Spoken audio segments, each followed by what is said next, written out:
Let's suppose you had a situation. At your job, you could have a cell phone, but you couldn't have anything covering up your ears to listen to music or something, because you needed to be able to hear machinery and things going on around you that could be a safety issue, had to pay attention to stuff.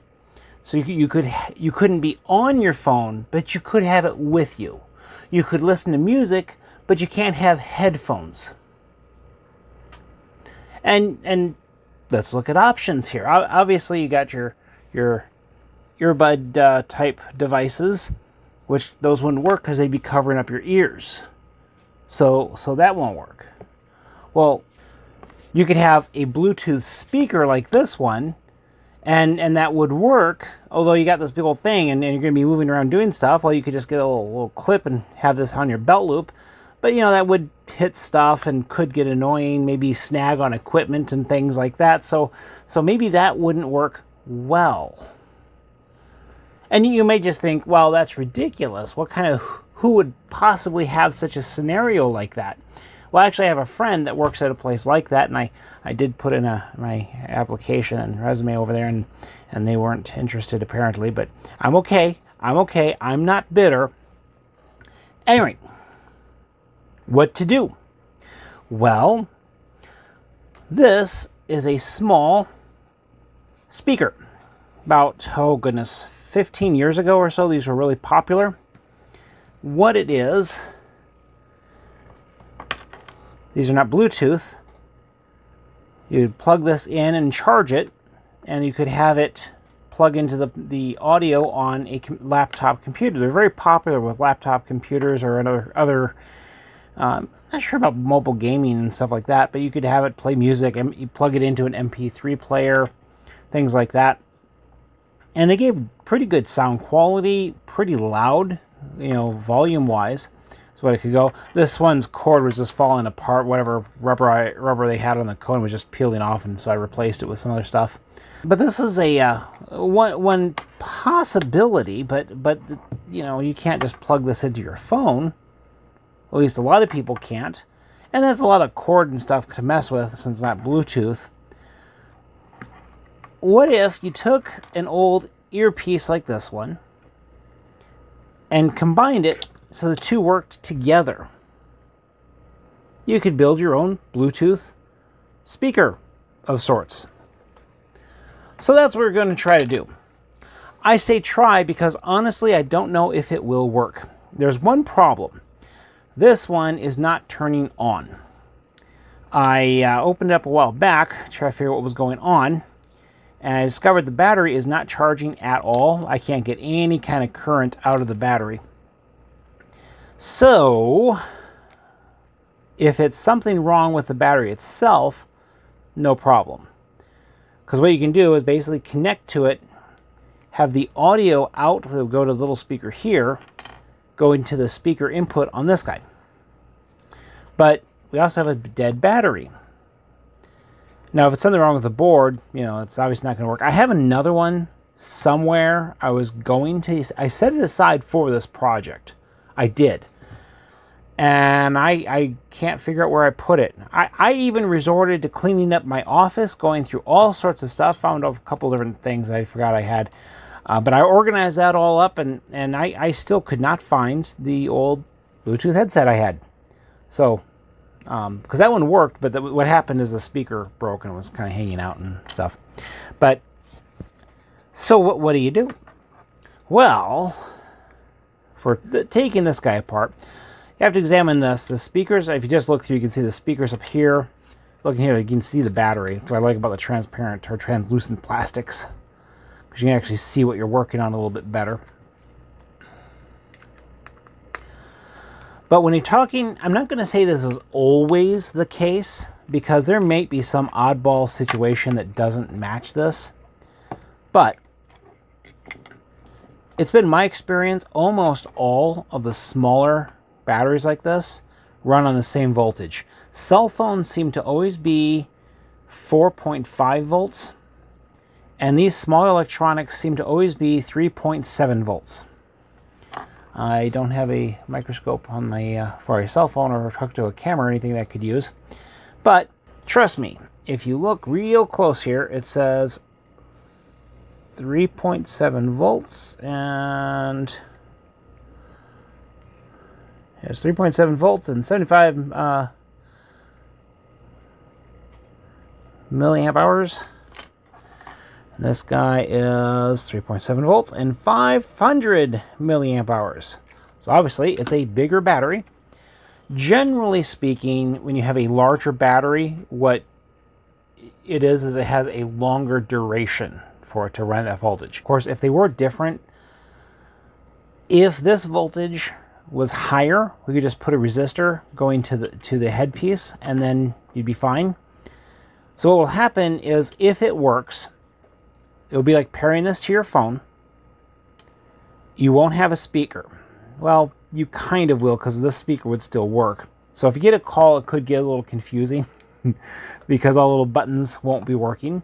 And with the little electronics here, what you can do is just wrap this in electrical tape. I usually put a zip tie around it to make sure that the electrical tape doesn't come loose. So you won't have access to all your different buttons like you used to as easily, because this is volume up and down and then the main button. So that is an option. And this right here looks like it's just the speaker on the top, and they just have wires going up.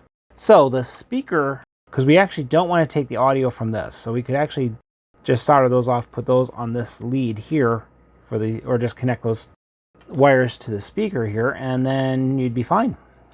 That actually is a lot less work than I was thinking I was going to have trying to do this particular project. I was expecting a lot more. You could actually make it smaller too, if you wanted.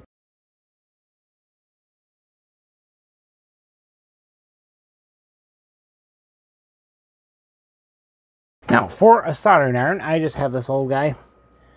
I think I was given this for Christmas or birthday. I want to say it was Christmas. When I was 16, I think.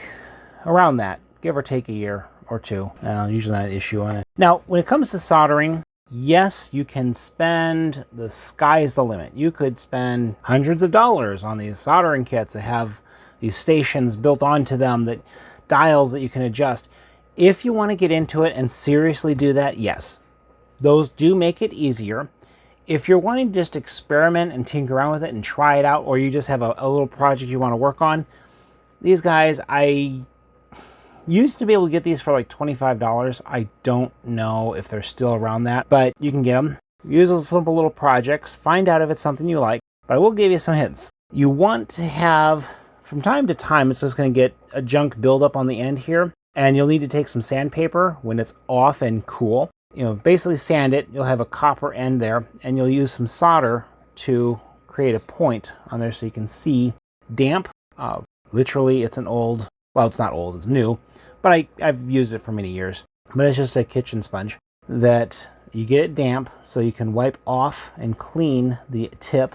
So you get a nice little shiny tip on there. Then, one of the things is, if I did just run these straight to the speaker, this has some amplification ability, so I really want to connect it to the input here, which I believe is difficult to say because sometimes they will not be as obvious as you would like. I'm trying to see from the traces and the leads which ones, because sometimes you'll have these prominent ones on the sides, and those are just mounting points to hold it there. Sometimes those are. I'm trying to see if I can get to confirm which one, if any of these leads connect. You just follow the traces out and you'll be able to see where they're going and what's going on. We've not used this for a while, so I thought I'd do this project with them, and I was pretty sure my wife wouldn't mind. It's been sitting in the office here for some time. She has her own Bluetooth speaker now. There's a couple ways you can test this, because you also have this plug in here for an external line. That's one of the things I was looking at, because you have some things joining back and forth. But if you can verify your connections, of course, there's a couple things you can do. And what I have done in the past, I was doing some of this stuff, is literally plug in a jack, 2 leads of it, and just see which ones they connect, touching the wires here to complete the circuit and get the audio. So I'd connect one of the wires coming in and then touch the other one to the points here, see what it does, switch it around so I can confirm, okay, it's definitely these two, or it's definitely these two. I don't actually have anything real handy to test that with right now. I could certainly do that. And I am pretty sure it's the, I was going to say I was pretty sure it's the side looking at the connections, but then I noticed this little wire here, a connection point at the bottom. How a jack works for this, 1/8" jack. Of course, this is a stereo. So you have your mono this would be solid, with just the tip being different. You'll see little insulation rings. And because this is stereo, and of course the input coming in on it is not going to be stereo at this point, it's going to be mono. So we'd actually want to bridge these and connect those and then have just running just off this one. So, and they've just kept adding more and more rings. I've seen some up to 4. Usually it's microphones and things like that. So you have these little rings. And of course, they came with another one that's slightly smaller, really annoying, so you have to really look closely at the labeling. Time-wise, you had 1/8" and 1/4". That was quick, easy, simple, no problem. Yeah, because since it's a stereo, so yeah, this end one is the one, and we can just bridge the other two. And that way, what can happen is if you only, actually going to lose the mono anyway, so it's really, everything I've kind of sliced it out isn't going to matter. Because while this is a stereo input, it only has one speaker, so it's not going to be stereo anyway. So I really wouldn't have to worry about that either. What I was thinking of was, what can happen is if you're bypassing different things that are stereo, some songs might have the background singers on one channel with the lead singer on the lead singer on the first channel, the backup singers on the second channel. So if you only get one of those, you can get some odd things happening. I've been in that situation, and I might, just might, be able to fit this whole thing in there, because we're taking this off here, running that to this battery, running these onto that. Might be able to put the whole thing in there. Now what I might also do, if you had this type of project you wanted to do, the speaker I pulled out of my tablet I disassembled in a previous video, the speaker on that I could run directly to this. It would probably be fine if you were clipping it on a shirt collar right by your ear. You'd probably be able to hear it okay with that. This also has no volume control by itself. This does, so that would be an interesting feature if I can maintain that. There's a lot of work going into this that well, I shouldn't say a lot of work, because really it's just soldering 4 wires, but would be interesting if it works. It'd be irritating if I get it all put back together and I find that the board here fried and it's not going to work. Now, looking it over, I do not see any physical signs of anything actual dead or fried on it. That does not mean it didn't happen. This is part of the speaker, but that doesn't always mean it works. I have seen things die that there was no physical signs. Doesn't have much on it to go wrong, honestly. I'm sure there's more chips and things in there, but so I'd probably need this to be accessible to some degree to be able to control it. So I can't just put it inside there and seal it up. That would not work. I'd probably have to, in very least, be able to reach and press and hold this to get it to shut down. A little button there for that, and then the volume up and down. With projects like this, I like to salvage as much of the wire as I can, because you never know what you're going to need in the future. And I'll be honest, I am never going to need this small little speaker here. I have no need or interest for this. Of course, after you do some soldering, just kind of do a quick rub.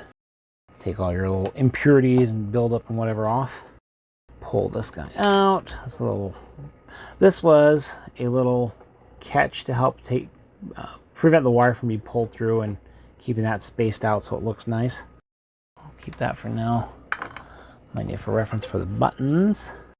Of course, obviously, I don't know which was which, but honestly, you don't really need to. As crazy as that sounds, audio, mono audio, is an alternating frequency, and if you reverse them, I've had them work fine. there might be a quality improvement. For most of the stuff I was doing, I never noticed a difference. Not that I would say I was ever a audio snob. And I'm sure that comes as a terrible shock to some of you people. If you've seen my other videos, some of the things I've done. For me, growing up without a lot of money, I had to learn how to make it myself if I wanted it. There were a lot of really cool gizmos. I saw how they were, how they worked, and I made them myself. Oh, that's still a glaze on there. Trying to see if it had tape on there still. Sometimes there'll be even a liquid plastic or something, or a glue that they will put over. In fact, I've seen some open up electronics and it's so much, I don't know if it's a resin, epoxy, or what, but they put the stuff all over everything. Usually when you see that, they're trying to protect or make it difficult for somebody to open up a copyright protected thing. They don't want people to know how it works.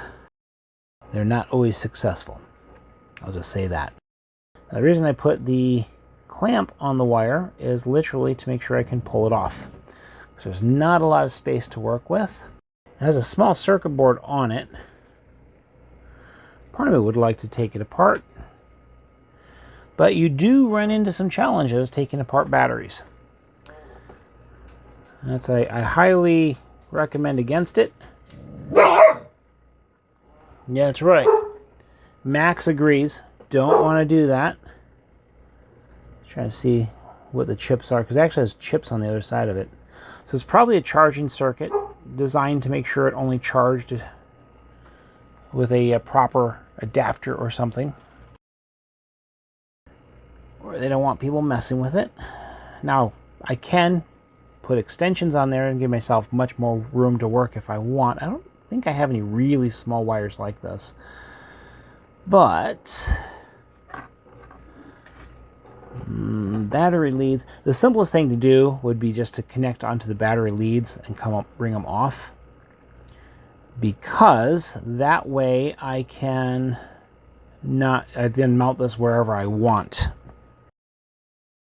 And me, because I just have a hard time throwing anything away that still has some kind of useful concept to it, I've got this. That's from my old case fan. How much room do you think I'll need? Give myself a little bit more and say that. That's as much room as you have.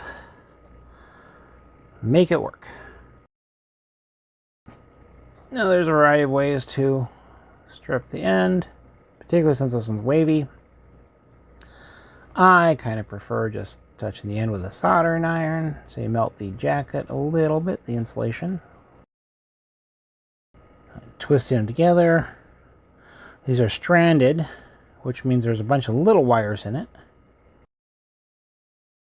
I want to prep it, basically melt the some solder on the end.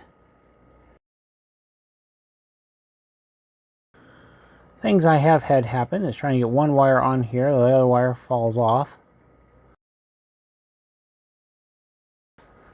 Things that would require micro soldering, you don't want to try with doing this method, because you're never going to get them down to a size. You'll just be perpetually bridging connections. Basically, I just took the excess wire, folded it over on itself, create a little bit of a ball, coated it in solder, got them to melt in together. What you don't want to do is just heat one side, stick the wire in there. You want them to make sure they're joined together. That could create cold solders and bad solders, joints that fall apart. Let's see if I can do it with this side.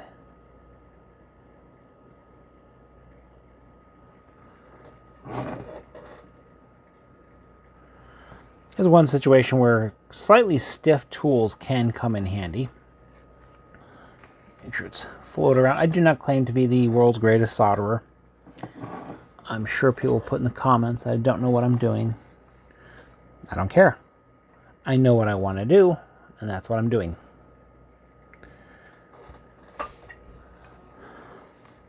If you want to go build your own doomsday device, you can. You're not required to follow any of my instructions.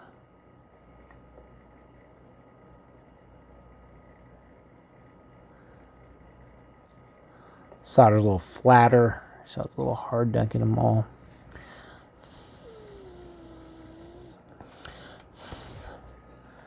Make sure it connects in there.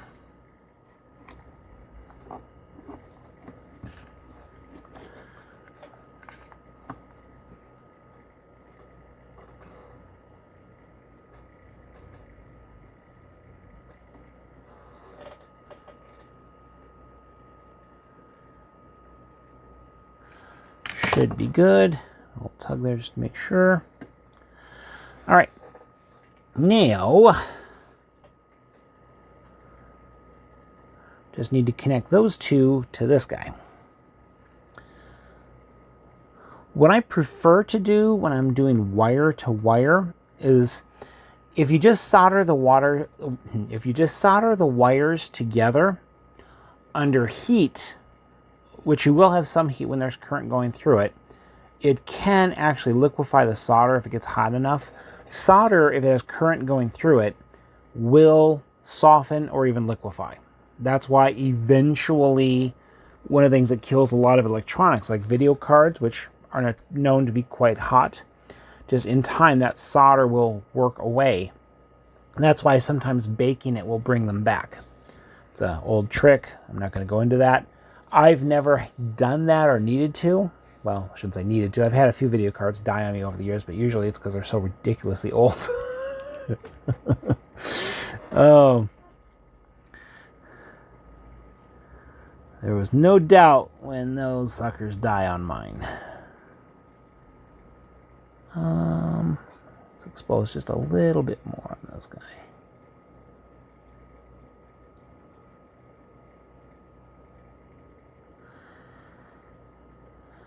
Tricky part is to, when you're trying to do something small like this, kind of fine point, it's real tempting to try to brace against something. The whole end here is hot. You don't want to do that. I won't tell you how I know that. I've just been told that the whole end gets hot and can,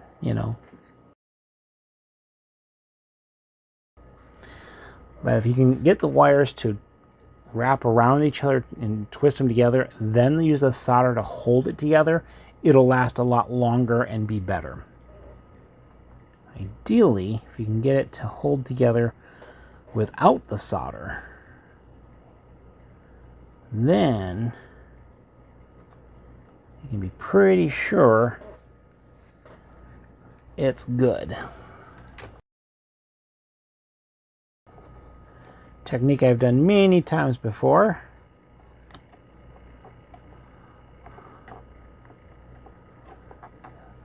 Put electrical tape around one, loop it over, then wrap the remainder around both, so both are thoroughly insulated against each other and any and everything else. Now, electrical tape has some good points and some bad points. Good point, it insulates, does not allow electricity to pass through it. Bad point, it does not stick well. To get it to stay there, I'm going to wrap a zip tie around it. Nice thing with zip ties, really you just create a little cut on the side and you start twisting, it will come right off. All right, so we have that set for the power. Now, the connection. When I was first starting to do this, I was trying to think how I was going to preserve the stereo aspect, and it occurred to me, because it has a stereo connection here, and it occurred to me, wait, it's only one speaker, it's mono anyway, it doesn't matter. This is only going to be mono. So let's go with, I'm trying to see how we're going to have this wrapped around. connected, because I can't, they're on opposite sides, so I'm trying to think how I'm going to do this and keep everything working right. Let's see. Oh, that's nice. All right. I wanted to make sure this wasn't going to come off, but it looks like it stays on there pretty well. There's your switch, your power switch, and there's your power light telling you it's on or off. And if any of you are wondering, yes, I have a box of wire that I have literally salvaged off all sorts of different things. And my wonderful wife, one time from her job she used to have, they were doing some renovation and remodeling and stuff. And they were throwing out a bunch of wire. And she brought it home to me. It's the first time I got hold of some Cat 6. Because later I actually had a job installing wiring, Cat 5, Cat 6, all sorts of stuff. And what's funny, when you're dealing with commercial, so I had a job with dealing with boxes of wiring. And what would happen is it would get down to the last, I don't know. It basically told us if it was under 100 feet, throw the whole box away. I kept it. I've got hundreds of feet of Cat 5 and Cat 6. Some of which are only a... it's nice thing, only 10 or 15 feet long. But I've got some quite a bit longer. I did a couple of wiring things to my own house. Another thing with clothespins, you can kind of join them together and create something a little more stable for what you're working on, depending on what you're trying to do. Then I'm going to need another piece. Bridge the stereo elements. It is literally just trying to put a ball of solder on the end and get them to melt together on these two different points. If it is too long or too short, it'll actually fight it, trying to get them to join, because you have to hold it there, wait for the solder to solidify, cool down, whatever you want to put in there for your preferred verbiage. And if the wire, you bend it into place and it's not fully cooled, you release it, the wire will jump away from the solder. So yeah, that's fun. So what we're going to do, and of course if it gets too hot, that's what your little clamps are for. It's really nice for fine work. And I just think I'm going to do is just run the wire over, the red wire over the black one, kind of hold it in place. Again, situations like this, a third hand would come in handy. A couple times I've had my wife, all right, hold that right there. Once it's melted, then put the other thing in there. She's here like, how do I know it's melted? Well, I'll tell you. Well, still not wanting to turn on. And if you want to question my soldering skills and say, well, did you actually get anything to connect? Well, okay, valid criticism. Valid criticism.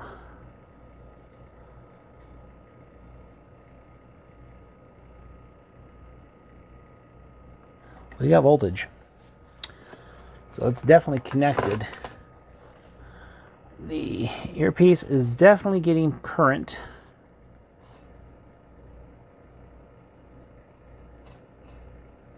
I can feel the little diaphragm coming down.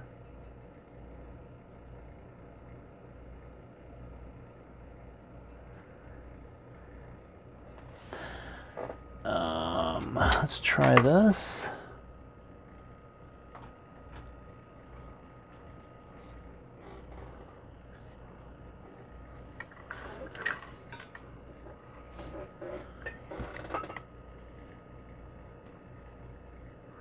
See, the light's coming there.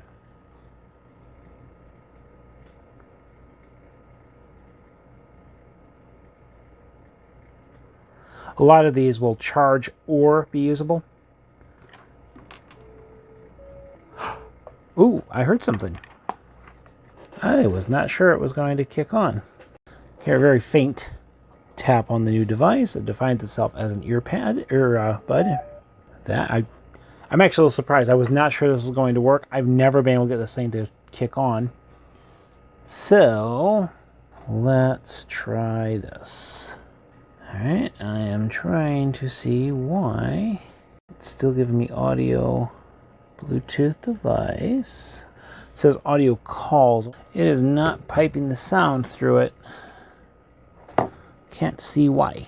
What I could do is try to pair it and then try to make a phone call with it and see if it works on that. I do not know why, only because I did hear something through it. So, as janky as this is, I may, when I find the other one, which I'll probably find it right after I post this video, I may try switching it over to the other earpiece that I have. But you can see it's really a simple process. You have two different electronic devices with various functionality, and you can merge them together. These ran on the same power. I'm not going to say always, but most, if not all, smaller devices that I've seen like this have run on the same voltage.